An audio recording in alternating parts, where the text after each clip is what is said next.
Bonjour à tous. Toute entrave à l'opération de dépeuplement sera sanctionnée. La préfecture du Doubs prévient quelques heures avant l'abattage d'un foyer de dermatose nodulaire. Plusieurs manifestations sont attendues dans la commune de Pouilly-Français pour soutenir l'éleveur menacé de perdre son troupeau de 83 bovins. Dans un communiqué, la préfecture appelle à la responsabilité de chacun. L'un des deux fugitifs de retour derrière les barreaux, l'homme de 32 ans, interpellé dès le lendemain de son évasion de la prison de Dijon, a été placé en détention après sa mise en examen. Le second, âgé de 19 ans, reste introuvable. Il a échappé aux forces de l'ordre dimanche lors d'une opération menée à Besançon. Un autre individu soupçonné d'être son ancien codétenu et complice est toujours en garde à vue. Les syndicats de retour dans la rue aujourd'hui. La CGT, FSU et Solidaires appellent à manifester pour mettre la pression sur le gouvernement en marge du vote du budget. À Dijon, le cortège partira à 14h depuis la place de la Libération.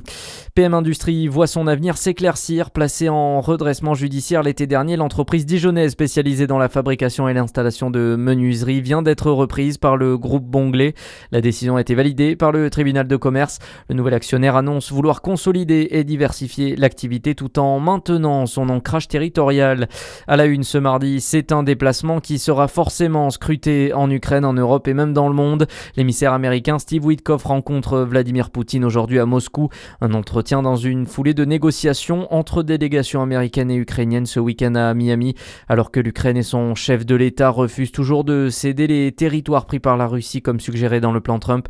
Un texte qui met la pression sur Kiev dans ses pourparlers selon l'ancien ambassadeur de France à Moscou et chercheur à l'IRIS, Jean de Glignasti. Beaucoup de gens savent que l'Ukraine n'a pas les moyens de reprendre les territoires perdus. Donc sauver l'Ukraine, ça veut dire faire des concessions territoriales. Mais ça va être très difficile d'abord de les limiter, parce que l'armée ukrainienne n'acceptera pas de quitter des territoires qu'elle a héroïquement défendus contre les Russes. Et puis deuxièmement, ça implique d'autres compromis qui visent l'OTAN, le niveau de l'armée ukrainienne, etc.